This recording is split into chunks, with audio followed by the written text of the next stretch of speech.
Ever stop and think, maybe, if the habits we pick up as we get older are accidentally pushing people away? Yeah, it's kind of a tricky thought, isn't it? It is. But today we're going to, take a closer look at some of those ugly habits, as they're sometimes called, things that can creep in and affect our relationships, even how we feel about ourselves. Exactly. We're looking at this great video from the Elderly Wisdom channel, and it points out 12 common behaviors. And importantly, it's not about, like, physical appearance. Right, not wrinkles or anything. It's about actions. Actions, yeah. Subtle shifts in how we behave that might create distance without us even noticing. It can chip away at dignity, too. Totally. So think of this deep dive as a chance for a bit of awareness. We'll unpack these 12 habits. Not to judge, definitely not. No. More for self-reflection. Maybe find some room for, positive changes. Exactly. It's all about navigating life with hopefully more grace and connection. So, ready to jump into these? Let's do it. First one up. Neglecting personal hygiene. And what's interesting here, the video stresses it's not usually about, really severe neglect. It's the smaller things. Right. So what kind of smaller things are we talking about? Well, things like maybe wearing the same outfit a few days running, or perhaps hair that isn't brushed, fingernails getting a bit long, even just a faint odor that, you might not notice on yourself. Okay. And these seem minor maybe to the person themselves, but what's the message they send out? Well, the video links hygiene very closely to self-respect, It's like a nonverbal cue about how much we value ourselves. When we're younger, maybe it's automatic, but later on, energy levels change, routines slip. Maybe you think, does it really matter? And that little shift, people notice. They do. It's subtle, like you said. Yeah. The video mentions people probably won't say anything direct. Yeah. Especially younger family. It's awkward. Yeah, too embarrassing. Exactly. Yeah. But they might react, sit a bit further away, visits get shorter, maybe fewer hugs. Those actions speak. So it's not rejection of the person. Not usually, no. It's more a reaction to what the perceived lack of self-care implies. Maybe a feeling that the person is, fading a bit. And socially, that can mean being treated with maybe a little less warmth. Unfortunately, yeah. It can happen unconsciously. People pick up on those cues. So the point isn't about being fashionable or anything. Not at all. The source is clear. Basic cleanliness. Fresh clothes, neat hair, clean nails. It's a quiet signal. Like saying, I'm still here. I still care. Precisely. Okay, habit number 2, speaking without a filter. Ah, yes. The internal editor takes a vacation. Huh. Yeah, that's a good way to put it. That little voice quiets down. And the impact, it must feel freeing in a way, but... It can. Like you've earned the right to just say it like it is. But the video points out the flip side. It often makes others uncomfortable. There's a line between honesty and bluntness. And bluntness can feel harsh. Very harsh. The video gives examples like comments on weight or appearance. Relationships, how people raise their kids, Yeah. that kind of thing. Exactly. And the defense is often, I'm just being honest. Or, back in my day. Right. But honesty without kindness. It's often just criticism. Yeah. That's what the video suggests. And how do people react to that? Do they push back? Usually not directly. More likely, they withdraw. The video mentions fewer invites, calls get shorter, creating emotional distance, basically. Protecting themselves. So the advice is pretty practical. Pause. Before you speak, just ask, is this helpful? Is this kind? Good check. Sometimes we're just venting, maybe. Could be. And they offer the grandchild rule. Oh, yeah. What's that? If you wouldn't say it to your grandchild like that, probably best not to say it. Simple. Effective. Makes sense. Wisdom needs kindness, not sarcasm. Exactly. Wisdom wrapped in kindness lands much better. Okay, number 3. Wearing clothes that don't fit anymore. Oh, comfort zones. That includes the wardrobe, for sure. Definitely. But the video raises the point that clothes that are, too baggy or too tight or just really dated, it can look like you've stopped caring. It sends a message about being connected to now, doesn't it? Yeah, that's a good way to frame it. Ill-fitting clothes, old styles, worn-out shoes. It can suggest you're not quite present in the current world. And again, the video isn't saying chase trends, right? Not at all. It's about self-respect again. Showing the world you still value yourself enough to present yourself with some care. And how do others react when someone does wear clothes that fit well and look cared for? The video suggests it often brings admiration. It signals dignity, self-worth. They used that job interview analogy, didn't they? You wouldn't wear an ill-fitting suit from 20 years ago. Exactly. Same idea for every day. Our bodies change, styles change a bit.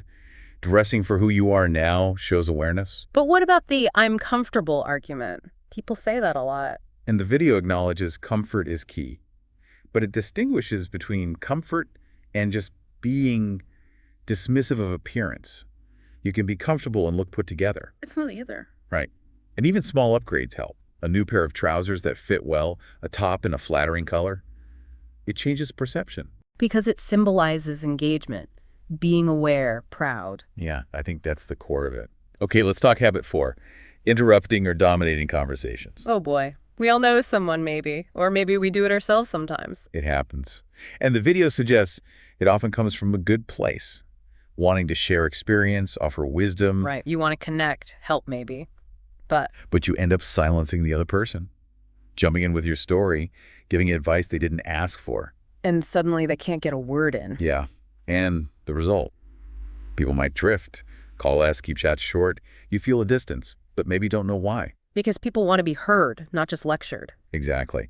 And the video points out this can be especially tough on younger folks. They might already feel hesitant connecting. And getting constantly interrupted just reinforces that gap, makes them feel their view isn't valued. So the advice is pretty clear, but maybe hard to practice. Listen more. Pause. Ask questions. Resist the urge to jump in with, well, when I. Right. Resist the unsolicited advice monster. It's funny, the video suggests that dominating less actually makes your input more valued. It's counterintuitive, yeah. When people feel heard, they trust you more.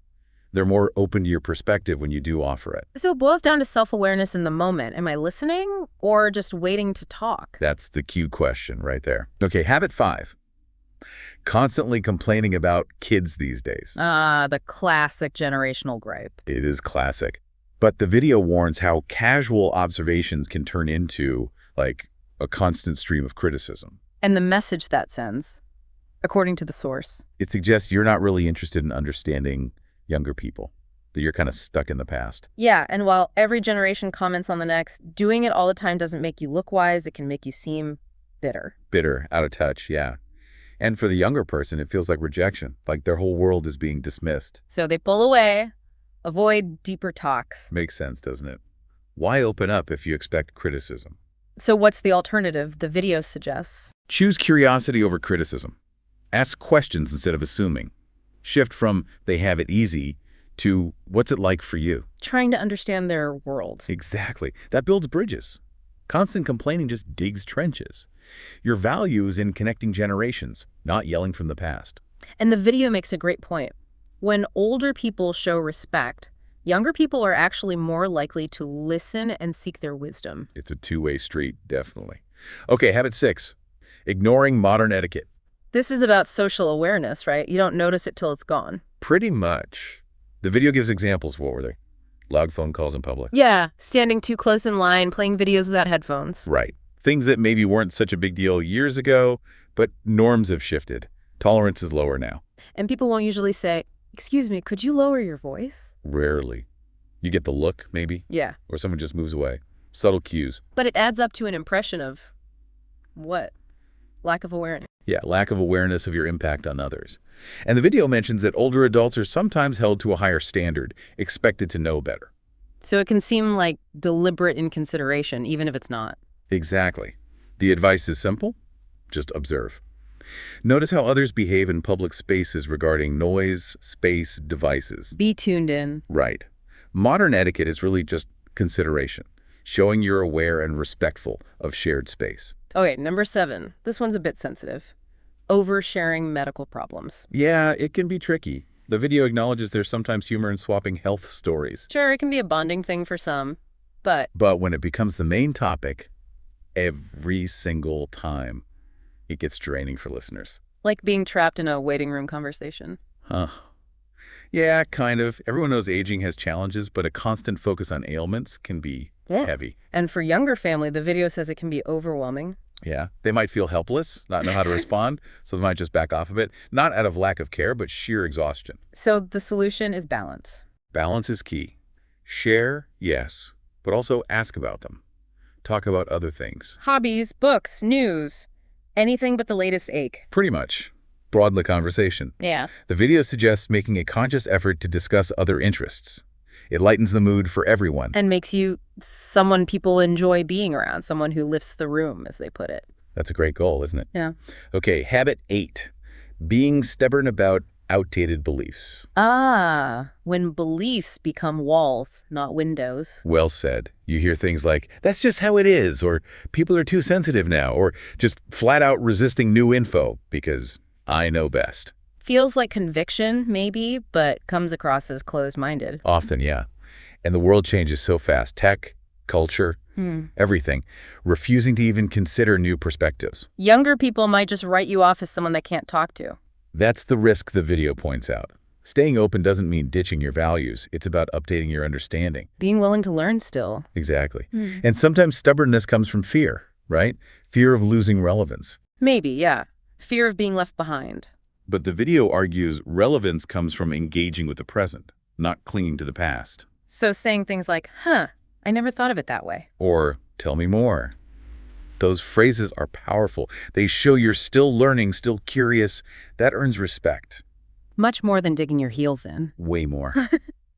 Okay, habit 9. Walking or moving without awareness of your space. This is about how we navigate physical spaces. Yeah, our pace might change with age. That's normal. But the issue is when spatial awareness decreases too. Like blocking a whole supermarket aisle. Or stopping dead in a busy path. Exactly those things. Usually unintentional, but it creates friction for others trying to get by. And again, people probably don't say much.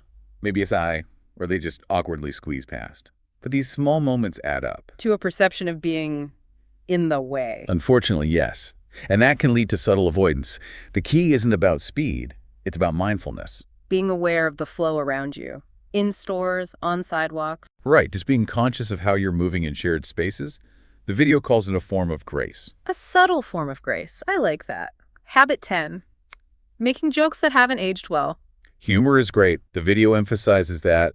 So valuable as we get older. But some jokes don't travel well through time. Exactly. Sarcasm that bites, teasing that feels mean, jokes based on stereotypes, or poking fun at someone's background or appearance. Things that might have gotten a laugh years ago just land differently now. Very differently. The video points to the shift towards inclusion, empathy, respect. Younger folks especially are often more sensitive to how words impact others. So outdated jokes can seem disrespectful Right. or just out of touch. Both, potentially. People might give a tight smile, then maybe keep their distance. You sense it didn't work, but maybe you don't know why. So the advice is, think before you joke. Pretty much. Ask, does this lift people up or potentially put someone down? Does it rely on old, maybe harmful stereotypes? Self-deprecating humor often works better. The video suggests it does. It builds connection. It's about thoughtful, aware humor for today's world. Makes sense. Okay, number 11. Acting helpless when you're not, really. This is a tricky one. Aging does bring real challenges, and needing help is normal. Absolutely. But the video distinguishes between genuine need and defaulting to helplessness. Right, oh, can you just do this for me, or I'll only mess it up, when maybe you could manage with a bit of effort. And that can wear on people, family, friends. It can, yeah. Even if they help gladly at first, it can lead to feeling like a caretaker. Maybe some resentment builds quietly. And sometimes it's subconscious, driven by fear. The video suggests that, yeah, fear of failing maybe, but it stresses. People admire effort way more than perfection. Seeing someone try, even if it's not perfect, is encouraging. It really is. People feel proud when they see you trying, learning, participating. So asking for help when you really need it feels different. Totally different. It feels like an honor to help then. The video encourages reclaiming small bits of independence. It builds confidence for everyone. Reminds yourself and others what you can do. Exactly.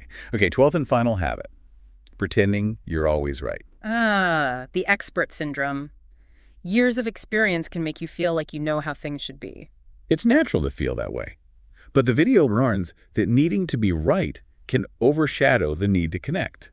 How does this show up? Correcting stories all the time. Yeah, or insisting your way is the only way. Rolling your eyes at new ideas, using that "trust me, I know better" line. Dismissing other views. Right. And people might tolerate it for a while, but eventually they stop having real conversations with you. It's just too draining.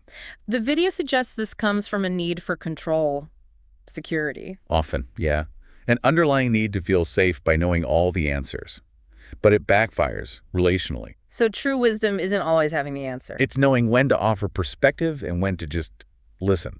Let others figure things out. The people we admire listen, reflect, gently guide, maybe. They don't just correct. Exactly. And the video's final point here is powerful. When you let go of needing to be right, your words actually gain more weight. People listen more when they don't feel constantly evaluated. So precisely. It creates deeper connections. Wow, okay, that's all 12. As we wrap up this deep dive, it's definitely worth maybe a moment of quiet reflection for all of us listening. Yeah, which of these habits, if any, maybe struck a chord? And the key is gentle reflection, right? No harsh judgment.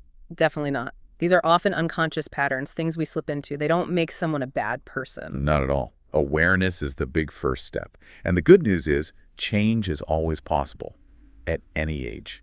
Aging well really seems to be this ongoing process, doesn't it? Self-awareness, grace, connection. Beautifully put. Yeah. Maybe consider if even tiny shifts in some of these areas could improve interactions, how you feel. Yeah. Little changes can make a big difference. And maybe a final thought to leave everyone with, something the source hints at. Perhaps the most valuable part of getting older isn't just all the knowledge you've gathered, but the wisdom to keep learning, keep adapting, especially in how we connect with the people around us.